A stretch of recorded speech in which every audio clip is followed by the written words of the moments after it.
आकाश यादव जी क्या कहना चाह रहे हैं आप? मैंने आपसे सीधा सवाल ये किया था आकाश जी कि आपके गवर्न स्टेट में एमएसपी गारंटी कानून आ गया, कांग्रेस ने इस फर्दर क्या स्टेप लिया है इस दिशा में, जरा दर्शकों को बताइए जी।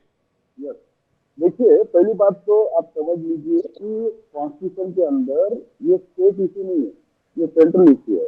कानून गारंटी देना, कानून लॉ बनाना, ये सेंट्रल का काम। और दूसरा सब्जेक्ट मैं आपको बता दूं, जब कानून गारंटी बनेगी तो हर स्टेट को देना पड़ेगा एमएसपी।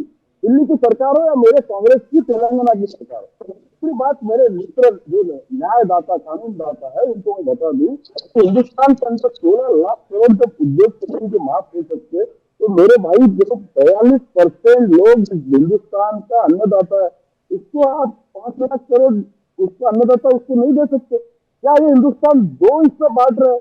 आप संजय राणा जी, मुझे इस बात से पाऊं मैं, मेरे हिंदुस्तान में आप जैसे मानसिकता के लोग हैं जो इस देश के अन्नदाता के बारे में इतनी बुरी सोच रखते हैं, तो ये आपकी सोच इतनी निचले स्तर की है हमारे किसानों के बारे में। इसी सोच की भाजपा की जो सोच है, ये सोच तो वैसे तो किसान मजबूर होकर यहाँ आ रहा है।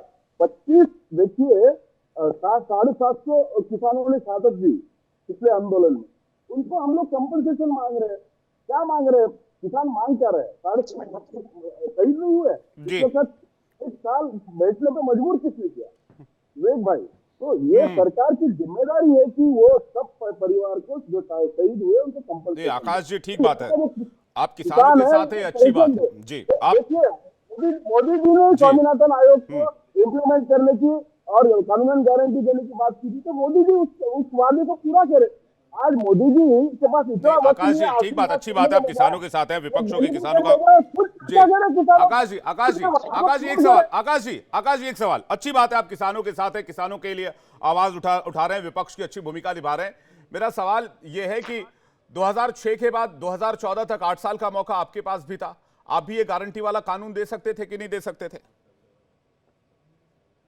डॉक्टर मनमोहन सिंह की सरकार ने जी सीटों के हिसाब से भले कानून गारंटी ना दे, लेकिन देने की पूरी कोशिश की थी। आज मैं बता दूं, 2004 में मैं कपास की खेती करता हूँ, मैं महाराष्ट्र से, तो मेरी जो लागत थी वो लागत उस वक्त हर हेक्टर को 15,000 रुपए थी। आज मेरे को इस वक्त भी 5,200 रुपए क्विंटल दर था, और आज 15 साल हो गए, आज भी 5,200 की कानून गारंटी है, तो किसान कैसा जिंदा रहेगा? आज मेरी लागत जब 30,000 है तो मेरे को कम से कम 19,000। ठीक है, डॉक्टर वीरपाल कुछ कहना चाह रहे हैं आपकी सरकार के रिजीम को लेकर? वीरपाल जी ठीक है, वीरपाल जी कुछ कहना चाह रहे हैं, उसके बाद में वंदना जी आपके पास आ रहा हूं, उसके बाद ब्रजेश जी आपके पास आ रहा हूं। वीरपाल जी देखो विवेक जी, मैं आपको बताऊंगा, ये कह रहे हैं किसान किसान किसान, लेकिन इनको ना तो ये मालूम है देश में हमारे कल्टीवेटेड एरिया कितना है, कितने हमारे मार्जिनल स्मॉल फार्मर्स हैं, कितनी उनकी होल्डिंग्स है। देखो मैं जैसे आपको एक डेटा देता हूँ, अभी 2010-11 में हमारे देश में 15 करोड़ 99.5 लाख हेक्टेयर जमीन थी जिस पे खेती हो रही थी। 2015-16 में वही जमीन 14 करोड़ 71.5 लाख हेक्टेयर रहेगी, यानी उसमें कमी आ गई। 2010-11 में मार्जिनल स्मॉल फार्मर्स की संख्या 84.36% थी, वही संख्या 15-16 में बढ़कर 86.21% होगी। मतलब हर बार जनसंख्या बढ़ रही है, कृषि क्षेत्र घट रहा है, और हमारे जितने भी रिसोर्सेज हैं वो घट रहे हैं। तो उन सब बातों को ध्यान में रखते हुए किसानों को हमें सपोर्ट करना पड़ेगा। यदि किसान जिंदा है तो जिंदा रहेगा देश, अदरवाइज नहीं रहेगा। क्योंकि जैसे आप भी कह चुके, मैं भी कह चुका, लगभग 10.5 करोड़ किसान परिवार ऐसे हैं जो 100% खेती भी निर्भर है। और यदि मैं पहले भी कह चुका और अभी भी कह रहा हूं, यदि हमने किसान जाति को खुशहाल कर दिया तो ये मान लो सारा देश, सारा एलाइड सेक्टर सारे खुशहाल हो गए। लेकिन किसानों की मैं तो कभी कभी ऐतराज इस बात पर करता हूं, वीरपाल जी आप कृषि विशेषज्ञ हैं और ब्रजेश भाटी किसान नेता है हमारे साथ। मैं ब्रजेश जी आ रहा हूं आपके पास। कभी कभी तो मुझे इस बात पर ऐतराज होता है कि हम आजादी के इतने सालों के बाद भी आज भी किसानों की मूलभूत सुविधाओं की बात कर रहे हैं।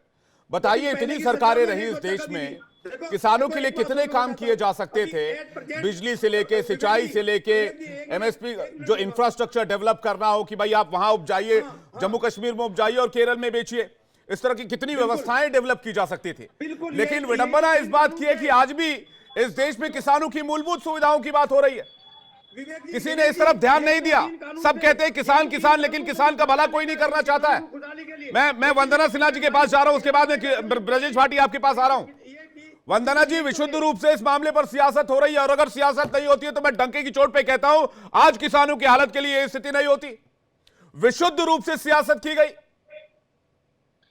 देखिए विवेक जी, मैं तो सीधा ये कहना चाहती हूँ कि ये जो मोदी की गारंटी की बात होती है, आपको याद हो तो 1 साल पहले ये मोदी की ही गारंटी थी। ये वादा मोदी जी का ही था। आपका एजेंडा क्या है? आप अपना एजेंडा कहिए ना। ये गारंटी एमएसपी आप अपना एजेंडा, मोदी की गारंटी, मोदी आप अपनी गारंटी क्या है आपकी?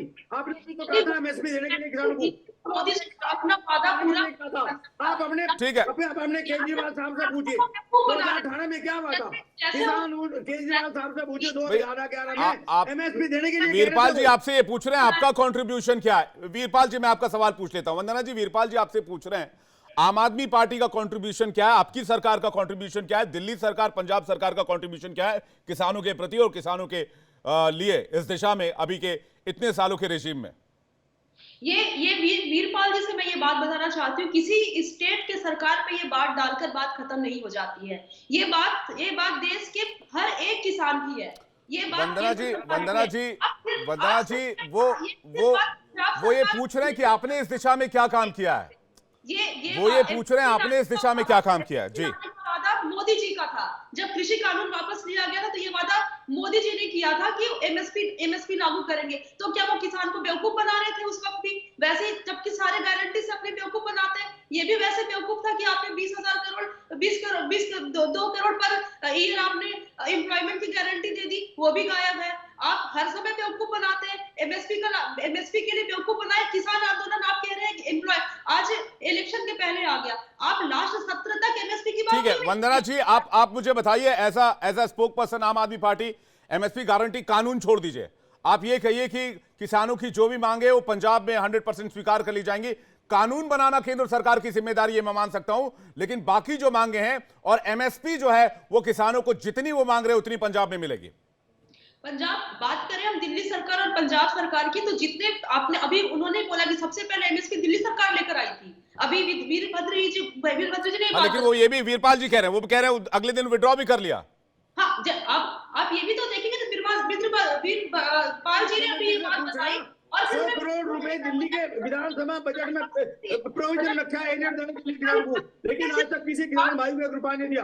बात कर देने से नहीं होती है ना, बात कहने से सिर्फ नहीं होती है। सिर्फ हो रही है। आप पूछे तो सही, आप पूछे तो सही केजरीवाल साहब से। सिर्फ दिल्ली और पंजाब में एमएसपी लागू करने से पूरे देश के किसानों की समस्या का समाधान नहीं होता। ठीक है, मैं भाटी जी के पास जा रहा हूं, चूंकि मैंने कहा कि मैं दोनों तरफ की बात करूंगा। भाटी जी, अब सवाल ये है, एक तो सवाल मैंने ये पूछा तमाम पैनलिस्ट से कि भाई नीति और नियत दो ऐसी चीज है किसानों के प्रति जिसमें आज तक यही देखने को मिला कि किसान के प्रति ईमानदारी नजर नहीं आई, पहली बात। दूसरी बात जो मैं कहना चाहता हूं, जरा ध्यान से सुनिएगा, दूसरी बात यह ब्रजेश जी कि लॉ एंड ऑर्डर सिचुएशन अगर होता है, किसी तरह की आपत्तिजनक स्थिति क्रिएट होती है, तो इसकी जिम्मेदारी कौन लेगा? मैं पहले ही कह चुका हूं कि हमने कहीं लॉ एंड ऑर्डर बिगाड़ने की बात करी नहीं है, और हम पहले से ही हमारे जितने नेता हैं पंजाब के, हरियाणा के, वो कहते आ रहे हैं कि हमें किसी भी हिंसा की तरफ नहीं जाना है, हम शांतिपूर्वक कर रहे हैं। लेकिन देखा है कैसी कीले गाड़ी जा रही है अन्नदाता के लिए। इसको याद रखेंगे देश के लोग। ये जो कार्य आप लोग करवा रहे हैं बीजेपी के लोग सरकार में बैठे, इसको लोग याद रखेंगे। ये कीले पहले 2 साल पहले भी गाड़ी गई थी, लेकिन नहीं रुके। ये डॉक्टर साहब जो हमें सिखा रहे हैं, वीरपाल जी बता रहे हैं कि हम तो किसानों को लाभ पहुंचाना चाह रहे हैं।